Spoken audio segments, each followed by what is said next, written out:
MSc final की class है और हमने पिछली क्लास में हिस्ट्री ऑफ प्लांट पैथोलॉजी पढ़ा था। नेक्स्ट अपना टॉपिक है बायोटिक एंड एबायोटिक फैक्टर्स। जैसा कि नाम से लग रहा है, biotic factors means living factors which causes diseases in the plant. और बायोटिक में fungal, bacteria, nematodes, parasitic plants, virus, viroids, ये सारे बायोटिक फैक्टर्स आते हैं जो कि डिजीज़ कॉज करते हैं। और एबायोटिक फैक्टर्स जैसे nutrients, pesticide exposures, environmental pollutions, temperature, moisture, light, इनकी जो है पेस्टिसाइड एक्सेस में होते हैं तो उससे जो है डेफिशिएंसी, उससे जो है प्लांट्स में डिजीज़ेस, प्लांट्स में एबनॉर्मलिटीज़, स्टंटेड ग्रोथ, ये सब होते हैं। तो ये सारे abiotic factors means environmental factors, non living factors, और उनकी वजह से प्लांट्स में डिजीज़ होना, प्लांट्स में प्रॉब्लम्स होना, एबनॉर्मलिटीज़ होना, वो सब एबायोटिक फैक्टर्स में आता है। जैसे हम सबसे पहले लेते हैं न्यूट्रिशनल एबनॉर्मलिटीज़। न्यूट्रिशनल एबनॉर्मलिटीज़ में जो है, जैसे हम देखते हैं कि जो है पत्तियाँ पीली पड़ गई हैं, है ना, येलोइंग, क्लोरोसिस, है ना। तो न्यूट्रिटिव या न्यूट्रिशनल एबनॉर्मलिटी मतलब नाइट्रोजन का कमी हो जाना, सॉइल के अंदर फास्फोरस की कमी हो जाना, तो ये सब न्यूट्रिएंट्स की डेफिशिएंसी से जो है होता है।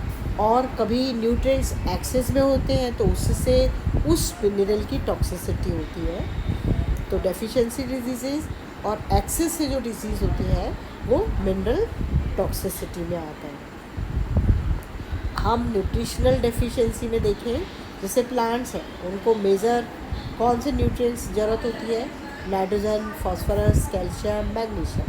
और माइनर में मतलब बहुत सूक्ष्म मात्रा में, जैसे आयरन, कॉपर, जिंक, लेड, ये सब हमें प्लांट्स को बहुत कम मात्रा में चाहिए फॉर देयर नॉर्मल ग्रोथ। तो जो है अगर ये सही मात्रा में नहीं मिलते, इनकी कमी होती है, डेफिशिएंसी होती है, तो प्लांट जो है कई तरीके के डिजीज़ सिम्टम शो करता है ना। जैसे the symptoms in this photo, इसमें आप देख रहे हैं कि मोलोबिडनम की कमी से जो है पत्तियां किस तरीके की श्रिंकल और कलरिंग जो है चेंज हो गई है। मिनरल टॉक्सिसिटी मतलब कि जो है मिनरल्स की बहुत ज़्यादा मात्रा अगर प्लांट्स में चली जाती है, क्योंकि हम बहुत ज़्यादा पेस्टिसाइड्स, फर्टिलाइज़र्स, केमिकल फर्टिलाइज़र ये सब यूज़ करते हैं, तो एक्सेस ऑफ जब मिनरल किसी को प्लांट को अवेलेबल होता है तो उससे मिनरल टॉक्सिसिटी होती है। और उस मिनरल टॉक्सिसिटी में जो है प्लांट की इंजरी होती है, प्लांट बिल्कुल जल जाता है और भी कई तरीके के सिम्टम शो करता है। जैसा कि इस पिक्चर में हम देख रहे हैं कैसे ब्राउनिंग हो गई है, कैसे जिस अलग अलग तरह के कलरिंग हो गई है, तो ये मैग्नीज की वजह से जो है डिफरेंट कलरिंग्स दिखाई दे रखी है। इसमें ब्राउन हो गया पूरा, ये जो है यहाँ पे भी क्लोरोफिल ख़त्म, यहाँ पे भी क्लोरोफिल डेड हो गया है।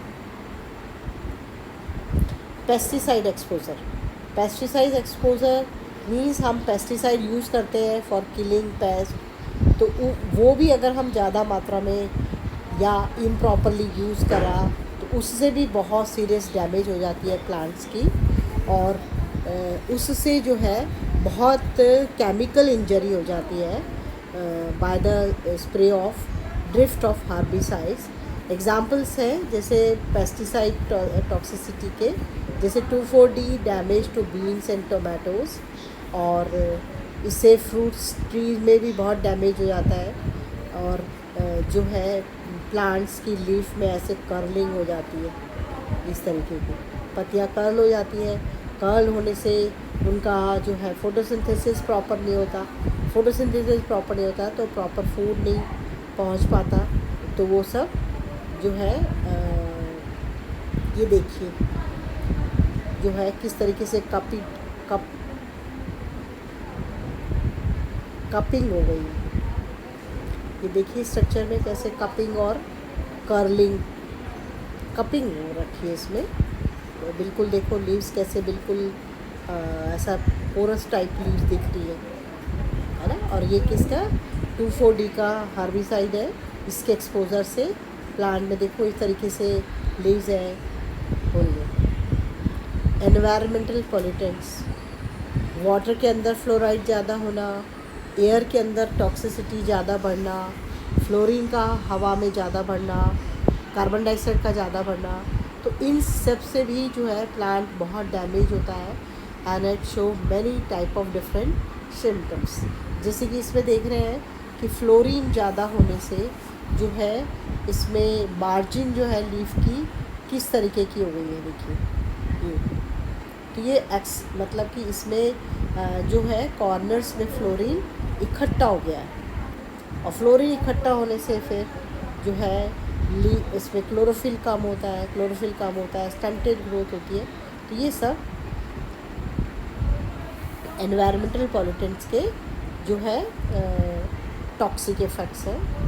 एयर पॉल्यूशन है, सल्फर डाइऑक्साइड का बढ़ना, नाइट्रोजन डाइऑक्साइड का बढ़ना एयर में फैक्ट्रीज़ के द्वारा, पावर प्लांट के द्वारा, ऑटोमोबाइल्स के द्वारा, और ये एक्युमुलेट होते हैं एटमॉस्फेयर में। और इससे जो है इनसफिशिएंट कंसंट्रेशन नेचर में रहती है, तो उससे प्लांट्स को डैमेज होता है। ओजोन डैमेज कर अपीयर होती है in the form of chlorosis, spots, bleaching of young leaves, colouring हो जाती है उनमें। और ये जो है जहाँ पर ज़्यादा ओजोन कंसंट्रेशन होता है स्मॉग में, उसमें इस तरीके के सिम्टम्स हमें जो है यंग लीव्स में दिखाई देते हैं। ये some of the air pollutant response for acid rain. Acid rain से देखिए इसमें कितनी लीव्स जो है येलो हो गई है। और इसमें जो है देखो कैसे लीव्स फट गई है ना, cupping. Ozone damage or marijuana leaves on marijuana leaves. Extreme weather conditions हैं, इनमें भी जो है कोल्ड इंजरी, ज़्यादा ठंड पड़ती है, ज़्यादा पाला पड़ता है, तो उससे जो है ये प्लांट्स और ये सब किल हो जाते हैं। और जब ये जो है ठंड का वो पड़ता है, तो इनमें ग्रोइंग टिप्स भी जो होती हैं वो भी जो है बर्न हो जाती है। और उसकी बर्निंग से जो प्लांट में प्रॉपर ग्रोथ नहीं होती है। तो कोल्ड इंजरी में जो है बर्ड, फ्लावर ये सब किल हो जाते हैं, तो प्रॉपर फ्रूट नहीं, प्रॉपर प्रोडक्शन नहीं होता है। हीट इंजरी में हाई टेम्परेचर की वजह से प्लांट टिश्यू में जो डैमेज होता है वो हीट इंजरी कहलाता है। और जब प्लांट हाई टेम्परेचर से when they are exposed to high temperature for a prolong period, तो उससे जो है स्कॉर्चिंग और स्कैल्डिंग हो जाती है। और प्लांट्स के अंदर फिर फोटोसिंथेसिस प्रॉपर नहीं होता।